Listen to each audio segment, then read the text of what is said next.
నమస్తే. కోవిడ్ తర్వాత ప్రపంచంలో ఏ కొత్త వైరస్ పేరు విన్నా సరే మనందరికీ ఒక రకమైన ఆందోళన మొదలవడం చాలా సహజం కదా. ఇటీవల ఎబోలా వైరస్ మళ్లీ వార్తల్లోకి రావడంతో సోషల్ మీడియాలో రకరకాల వదంతులు, అపోహలు చాలా వేగంగా వ్యాపిస్తున్నాయి. కానీ అసలు భయపడాల్సిన అవసరం లేదు.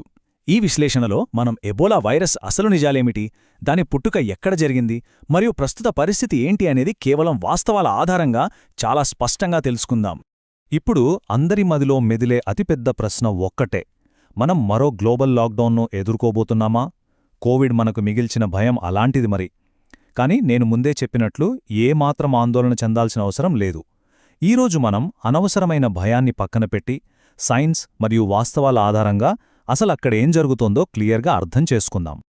మొదటి భాగం 1976 ఎబోలా నది వద్ద అసలు ఏం జరిగింది? ఎబోలా వైరస్ డిసీజ్ అనేది ఫైలోవిరిడే కుటుంబానికి చెందిన ఒక అత్యంత తీవ్రమైన వైరల్ వ్యాధి. సైంటిస్టులేం చెప్తున్నారంటే ఈ వైరస్ ప్రధానంగా అడవి జంతువుల నుండి మనుషులకు వ్యాపించింది అని. ముఖ్యంగా ఫ్రూట్ బ్యాట్స్ అంటే పండ్ల గబ్బిలాలను దీనికి సహజ ఆవాసాలుగా భావిస్తారు. అలాగే కోతులు మరియు చింపాంజీల ద్వారా కూడా ఇది మనుషులకు వ్యాపిస్తుందని వాళ్లు గుర్తించారు. ఈ వైరస్ ప్రయాణాన్ని గమనిస్తే 1976లో మొదటిసారిగా సూడాన్ మరియు డెమోక్రాటిక్ రిపబ్లిక్ ఆఫ్ కాంగోలో ఎబోలా నది దగ్గర వచ్చే వింత జ్వరాలను గుర్తించారు. అవును, ఆ నది పేరు మీదుగానే ఈ వైరస్కి ఆ పేరు పెట్టారు. ఆ తర్వాత 2014లో పశ్చిమ ఆఫ్రికాలో చరిత్రలోనే అత్యంత భయంకరమైన అవుట్బ్రేక్ జరిగింది. ఆ సమయంలో ప్రాణనష్టం చాలా ఎక్కువగానే నమోదైంది. ఇప్పుడు మనం చూస్తున్నది 2026 బుండిబుగియో అలర్ట్.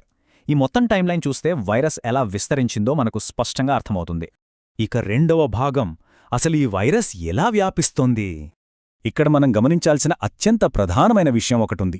మనకు తెలుసు కదా, కోవిడ్-19 అనేది గాలి ద్వారా వ్యాపించే వైరస్. అంటే సాధారణంగా పక్కనున్నా సరే గాలిలో సులభంగా వ్యాపిస్తుంది. కానీ ఎబోలా అలా కాదు. ఎబోలా వైరస్ గాలి ద్వారా అస్సలు వ్యాపించదు. మరి ఎలా వ్యాపిస్తుంది? ఇన్ఫెక్ట్ అయిన వ్యక్తికి చెందిన బాడీ ఫ్లూయిడ్స్ అంటే రక్తం, చెమట లేదా లాలాజలం లాంటి వాటితో అత్యంత సమీప సంబంధముంటేనే ఇది ఒకరి నుంచి మరొకరికి సోకుతుంది. చూసారా, ఈ ఒక్క విషయం తెలిస్తే మనలోని అనవసరమైన భయం సగం పోయినట్లే కదా. అయినా సరే ఈ వైరస్ వ్యాపించే ప్రమాదం కొన్ని ప్రత్యేక పరిస్థితుల్లో ఎక్కువగా ఉంటుంది. ఇన్ఫెక్షన్కు గురైన వారి శారీరక ద్రవాలతో నేరుగా కాంటాక్ట్ అవ్వడమనేది మొదటి కారణం. అందుకే సరైన ప్రొటెక్షన్ తీసుకోకుండా పేషెంట్లకు వైద్యం చేసే ఫ్రంట్లైన్ డాక్టర్లు, నర్సులకు అత్యంత ఎక్కువ ప్రమాదం పొంచి ఉంటుంది. అలాగే ఇంకో విషయమేంటంటే మరణించిన వారి దేహాల్లో కూడా ఈ వైరస్ చాలా యాక్టివ్గా బతికే ఉంటుంది. కాబట్టి ఇన్ఫెక్ట్ అయిన బాడీస్కి చేసే కొన్ని సంప్రదాయ అంత్యక్రియల పద్ధతుల వల్ల కూడా ఇది వేగంగా వ్యాపించిన సందర్భాలున్నాయి. మూడవ భాగం, ఈ ఎబోలా లక్షణాలు ఎలా ఉంటాయి? ఇందులో ఎన్ని రకాలు ఉన్నాయి? ఈ వ్యాధి లక్షణాలు దశలవారీగా చాలా వేగంగా మారతాయి. మొదటి దశలో చూస్తే సాధారణ జ్వరం, తలనొప్పి, కండరాల నొప్పులు మాత్రమే కనిపిస్తాయి. ఇక రెండో దశకొచ్చేసరికి వాంతులు, డయేరియా, తీవ్రమైన కడుపు నొప్పి మొదలవుతాయి.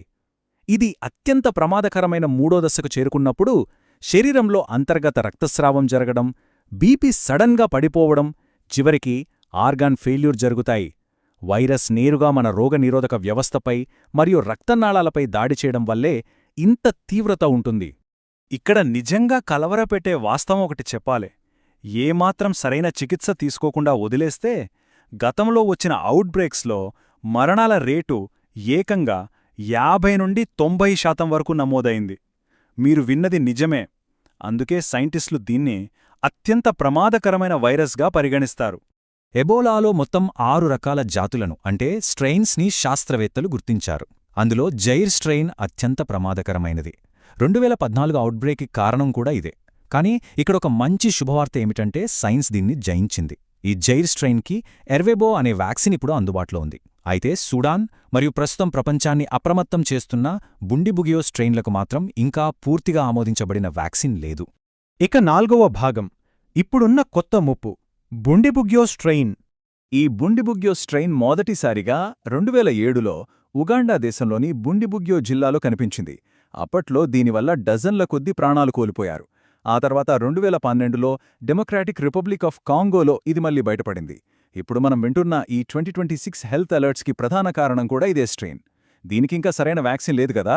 అందుకే హెల్త్ అథారిటీలు దీనిపై నిశ్చితంగా చాలా జాగ్రత్తగా మానిటరింగ్ చేస్తున్నారు. ఐదవ మరియు చివరి భాగం అపోహలు మరియు వాస్తవాలు. మనమిక్కడ ఖచ్చితంగా గుర్తుంచుకోవాల్సిన అత్యంత ముఖ్యమైన పాయింట్ ఇదేనండి. ఎబోలా అనేది కోవిడ్ లాంటి గ్లోబల్ పాండమిక్ అస్సలు కాదు. సోషల్ మీడియాలో రేపే లాక్డౌన్, ప్రపంచం అంతమైపోతోంది అని వచ్చే నకిలీ వార్తలను ఏమాత్రం నమ్మకండి. వాస్తవ సమాచారం కోసం ప్రపంచ ఆరోగ్య సంస్థ అంటే WHO ఇచ్చే అధికారిక అప్డేట్స్ పైన మాత్రమే మనం ఆధారపడాలి. అసలు పరిస్థితిని అదుపు చేయడానికి ప్రపంచ దేశాలు ఎలాంటి చర్యలు తీసుకుంటున్నాయో ఒక్కసారి గమనిస్తే మనకు పూర్తి స్పష్టత వస్తుంది. గ్లోబల్ లాక్డౌన్ విధించే ఆలోచన అస్సలు ఎక్కడా లేదు. WHO ఇప్పటికే ఎమర్జెన్సీ టీమ్స్ను, ఐసోలేషన్ సెంటర్స్ను ఆయా ప్రాంతాల్లో ఏర్పాటు చేసింది. ఇన్ఫెక్ట్ అయిన వ్యక్తులు ఎవరెవర్ని కలిశారో తెలుసుకోవడానికి చాలా పకడ్బందీగా కాంటాక్ట్ ట్రేసింగ్ చేస్తున్నారు. మన ఎయిర్పోర్ట్లలో థర్మల్ స్క్రీనింగ్ మరియు ట్రావెల్ మానిటరింగ్ కూడా జరుగుతోంది. భారత ఆరోగ్య అధికారులు కూడా పూర్తి అలర్ట్తో నిఘా పెంచారు. కాబట్టి పానిక్ అవ్వాల్సిన పని అస్సలు లేదు. మనం సురక్షితంగా ఉండాలంటే ఏం చేయాలి? వ్యక్తిగత పరిశుభ్రత పాటించడం చాలా ముఖ్యం. ఇన్ఫెక్ట్ అయిన వ్యక్తుల బాడీ ఫ్లూయిడ్స్కి సాధ్యమైనంత దూరంగా ఉండాలి. ఒకవేళ ఏవైనా లక్షణాలు కనిపిస్తే ఏమాత్రం ఆలస్యం చేయకుండా వెంటనే డాక్టర్ని సంప్రదించాలి. ఎందుకంటే ప్రారంభంలోనే ఐవీ ఫ్లూయిడ్స్, ఆక్సిజన్ వంటి ట్రీట్మెంట్ అందిస్తే ప్రాణాలు దక్కే అవకాశాలు చాలా వరకు పెరుగుతాయి. అన్నింటికంటే ముఖ్యంగా నిర్ధారణ లేని సమాచారాన్ని ఇతరులతో పంచుకుని అనవసరమైన పానిక్ సృష్టించకూడదు. సరేనా? ఈ విశ్లేషణ ద్వారా ఎబోలా వైరస్కు సంబంధించిన వాస్తవాలు మీకు చాలా స్పష్టంగా అర్థమయ్యాయని నేను ఆశిస్తున్నాను. అపోహలను పక్కన పెట్టి సరైన అవగాహనతో ముందుకు సాగడమే ఈ విశ్లేషణ ప్రధాన ఉద్దేశం. ఇక్కడ ఆలోచించాల్సిన విషయం ఒకటుంది. భవిష్యత్తులో రాబోయే ఇలాంటి కొత్త వైరస్లను ఎదుర్కోవడానికి మన గ్లోబల్ హెల్త్ కేర్ సిస్టమ్ నిజంగా సిద్ధంగా ఉందా? దీనిపై మీ అభిప్రాయమేంటి?